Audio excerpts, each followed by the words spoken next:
వారసురాలని. నా పేరు అమృత అంటారు. నాకు అంగన్వాడీ ఆయమ్మగా చేయబట్టి 15 సంవత్సరాలు అవుతుంది. నీకు ప్రమోషన్ ఇప్పిస్తా, నాకు ముగ్గురు పిల్లలు. అయితే మా ఆయన బయట దేశం వెళ్ళు, ఆయన ఏం రూపాయి పంపడు. నేను రూపాయి పోగు చేసి 1,50,000 దాచిపెట్టుకున్నా. అవి అప్పుగా తీసుకొచ్చి ఇచ్చిన.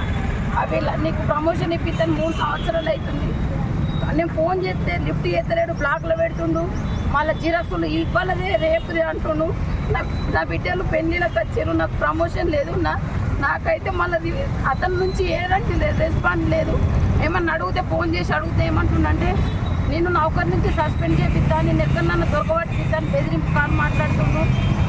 దయచేసి ముఖ్యమంత్రి గారు నాకు న్యాయం చేయండి. నా డబ్బులు నాకు అంతే చాలు, అంతే. నా పిల్లలు నాకు ఇకపై నుంచి వాడు ఏం చేసినా నా పిల్లలకి ఏమైనా మాత్రం ఇది ఆయనదే మృత్యుంజయ గారిదానని నేను ఖచ్చితంగా వాదిస్తున్నా. వాడు నన్ను ఏం చేసినా నా ప్రాణం తీసుకుంటాడు అంతే. వాడికి నేను ఆషామాషికి కనబడుతున్నా. వాడు నేను ఫోన్ చేస్తే బ్లాక్లో పెట్టుకుంటూ దొంగలని చెప్పకూడదు. వాడు రమ్మని బయటకు మనతో నేను మాట్లాడదా. నా బిడ్డలు పెళ్ళిళ్ళకి వచ్చారు, కనీసం రూపాయలు లేని పరిస్థితి. నా భర్త లేడు. నేను ఫోన్ చేస్తే బ్లాక్లో పెడతాడు, తాగి మాట్లాడదు. నేను డ్యూటీ చేసాను, తాగిలే దగ్గర కనబడుతున్న వానికి ఎన్నిసార్లు ఫోన్ చేసిన రేపురా మాపిరా కరీంనగర్ గెస్ట్ హౌస్కు, లేకపోతే లింగనపేట, లేకపోతే హైదరాబాద్ ఇలాంటి మాటలు మాట్లాడతారు. వాడిని ఒకసారి మీరు కఠిన చర్య తీసుకోవాలని ప్రెస్ వాళ్లకు, ముఖ్యమంత్రి గారికి నమస్కారం. గత 5 సంవత్సరాల నుంచి నేను మన పుణ్య పంతులకు డైరీ ఫామ్ ఉన్నదన్న, వారికి నేను మొత్తం ఫీడ్ సప్లై చేస్తున్నాను. నాకు ఈ 5 సంవత్సరాలల్లో విడతల వారిగా నాకు చెక్స్ ఇచ్చిండన్న. అంటే దాన పంపించినప్పల్లా నాకు చెక్స్ ఇచ్చిండు. దాని తర్వాత డబ్బులు ఇవ్వకపోవడము, విడతల వారిగా చెక్స్ ఇచ్చి ఇప్పుడు లాస్ట్కి అమౌంట్ వచ్చేసరికి నన్ను చాలా అంటే చాలా భయపడిస్తుండన్న. ఏమనంటే పోలీస్ స్టేషన్లో కంప్లైంట్ ఇస్తా అంటాడు, లేదంటే ఈ సంగతి చూస్తా అని చెప్తాడు. మా కుటుంబం అయితే చాలా భయపడుతున్నారన్న. నాకు ఇంచుమించు 20 లక్షల రూపాయలు రావాలన్నా. నేను ఇప్పటికీ 4 సంవత్సరాలలో ఇంచుమించు ఒక 400 సార్లు గంభీరాపేటకి వెళ్ళడం జరిగింది. నేను ఎంతవరకు ఆయన బతిమలాడాలో అంతవరకు బతిమలాడినా. నా దగ్గర ప్రతి ఒక్క ఆధారం ఉందన్న. నా దగ్గర ఆయనకు సంబంధించిన చెక్కులు ఉన్నాయి, నేను పంపించిన బిల్స్ ఉన్నాయి. ఆయన నాకు ఎలాంటి మనిషికి నాకు తెలియదు. మా సర్వే నెంబరు అది మేము కొన్న సర్వే నెంబరు మా సర్వే నెంబర్ ఒక్కటే. మేము కొన్ని రోజులు ఒక్క దగ్గర వ్యవసాయం చేసుకుని పొత్తున్నాయి. అదే డబ్బులు పెట్టి 20 లక్షలు పెట్టి భూమి కొనుక్కున్నాము. జ్యోతి అనే ఆమెకు ఎలాంటి అవకాశం లేదు. వాళ్ళ మామ కానీ వాళ్ళ అత్త కానీ ఎలాంటి అవసరం లేదు. ముగ్గురు అన్నదమ్ములు అయితే పంచుకుంటారు. భూములు వాళ్ళ మామలు పంచుకుంటే మేము కొన్న వాళ్ళకి భూమి వచ్చింది. ఇద్దరు కొడుకులు అయినా పెళ్ళి అయినట్టు అయినప్పుడు పిల్లలు వెళ్ళినట్టు అయినప్పుడు ఇద్దరు కొడుకులు చేసామని తీసుకున్నాం. పెద్ద పాలు మేము కొన్నాం. 20 లక్షలు పెట్టుకున్నాం మేము. ఆల్రెడీ మా సర్వే నెంబర్ ఒకటి. అంతకుముందు ఎవరి భూమి కావాలని వాళ్ళు రాలేరు. ఇప్పుడు జ్యోతి పంచులు కట్టుకొని నాది భూమి అని నేను ధైర్యం చెప్పింది. నా పిల్లలకు కానీ నాకు కానీ చాలా భయం ఉన్నది.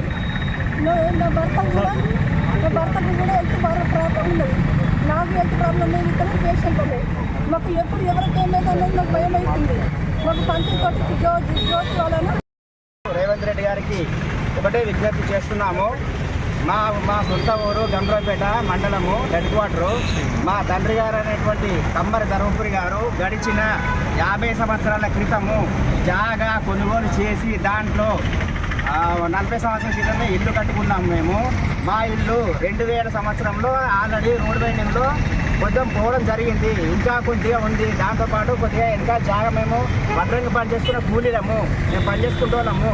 ఈ 2-3 సంవత్సరాల నుంచి మృత్యుంజయం అనే మా గంభీరపేట ఒక నాయకుడు ఆ ఏరియా ఉన్న సర్వే నంబరు వాళ్ళ తండ్రి గారి పేరు మీద ఉందని చెప్పి ఈ 50 ఏళ్ళ తర్వాత అక్కడ ఉన్న 18 కుటుంబాలందరూ ఖాళీ చేయాలి అని చెప్పేసి తన తోటలకు మమ్మల్ని పిలుచుకున్నాడు. పేపర్ ఉంటే ఓకే అన్నాడు. పేపర్ చూపించిన తర్వాత కూడా ఇది మళ్ళా ఇది చెల్లది, ఇది వేరే ఉంది, ఇది సంతకం మా తండ్రి గారిది కాదు అని అట్లా చేసి మా అందరికీ నోటీసులు పంపించి గడిచిన 2-3 సంవత్సరాల నుంచి మాకు కంట్రీ మీద నిద్ర ఏం లేకుండా మేము గరీబులము. అక్కడ ఉన్న కావాలంటే మీరు ముఖ్యమంత్రి గారు మీరు ఎంక్వైరీ చేసుకోవచ్చు. మేము ఇది ఇప్పుడు కాదు, ముస్తాఫా నుంచి మొదలు పెడితే లింగనపేట దోసుగూడెం దాకా ప్రతి మనిషిని ఎంక్వైరీ చేయొచ్చు. మా తండ్రి గారు కమ్మరి పని చేస్తూ ఎంతోమంది రైతులకు వారి నాగన్లు కానీ వాళ్ళకు అన్నిటికి సంబంధించి అక్కడ ఉన్న ఏరియా అందరినీ తప్పకుండా ఎంక్వైరీ చేయగలరు.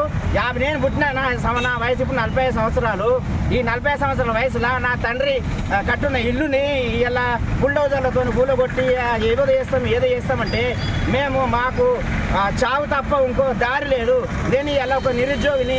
నాకున్న ఆస్తి నా తండ్రి గారు సంపాదించినటువంటి ఆ యొక్క ఆస్తి మాత్రమే. మేము ఎవరిది కబ్జా కొడుకులం కాదు. గరీబ్లో మేమంతా. ఇవాళ మా ఆస్తి మాకు దక్కకుండా నోటీసులు పంపించి మమ్మల్ని భయభ్రాంతులకు గురి చేస్తుండు. ఇవాళ 18 కుటుంబాలకు వచ్చింది ఇక్కడ 4 కుటుంబాలే. మిగతా 16-15 కుటుంబాలు ఎందుకు భయపడుతున్నాయి? వాళ్ళ ఆస్తి వాళ్ళు కాపాడలేకపోతే, మన తండ్రి వారసత్వం మనం కాపాడలేకపోతే మనం ఉన్న చచ్చిన కిందకే లెక్క. మిగతా వాళ్ళందరూ ఏం చేస్తారు? మీ ఆస్తి మీరు కాపాడుకోండి, ముందుకు రండి, బానిస బతుకులు బతకకండి. ఉంటే ఉంటాము, మనం ఉంటాము. మనకు రాజ్యాంగం ఉన్నది, అంబేద్కర్ ఉన్నాడు, మన వ్యవస్థ ఉంది, గౌరవనీయులైన ముఖ్యమంత్రిగా ఉన్నారు. ఇదే పార్టీలో ఉన్న మీ యొక్క నాయకుడు మమ్మల్ని ఇంత చిత్రహింసలు చేసుకున్నా మాకు తిన్న పైన పడతలేదు. గుడ్డుకు నరసింహ అనే వ్యక్తి యొక్క తల్లిగారు గడిచిన సంవత్సరం క్రితము నోటీసు రాగానే పాపం హార్ట్ అటాక్తో చచ్చిపోయింది ఆమె. అలాగే జిల్లా రాజా అనే వ్యక్తి వాళ్ళ కొడుకు 10-11 సంవత్సరాలు దుబాయ్లో కష్టం చేసుకుని వచ్చాడు, ఒక బంగ్లా కట్టుకున్నాడు. ఆ పిల్లాడు పెళ్లి కూడా కాలేదు. ఆయన పాపం రోజు టెన్షన్ పడుతుంది నాకు చెప్తుండే. ఎందుకంటే నేను కూడా ఒక బాధ్యుని కాబట్టి, అదే సర్వే నంబర్లో మా ఇల్లు ఉంది కాబట్టి. ఆయన కూడా హార్ట్ అటాక్ దీనివల్ల మృతి చెందిండు. ఇట్లా మేము కూడా ఏదో ఒక రోజు పోవాల్సి వస్తుంది. గౌరవనీయులైన ముఖ్యమంత్రి గారు ఆలోచన చేయండి. మా గంభీరపేటలో మమ్మల్ని ఉండమంటారా, మరి ఏదన్నా తీసుకొని సాగమంటారా? మరి ఈ నాయకులు చేయబట్టి ధన్యవాదాలు.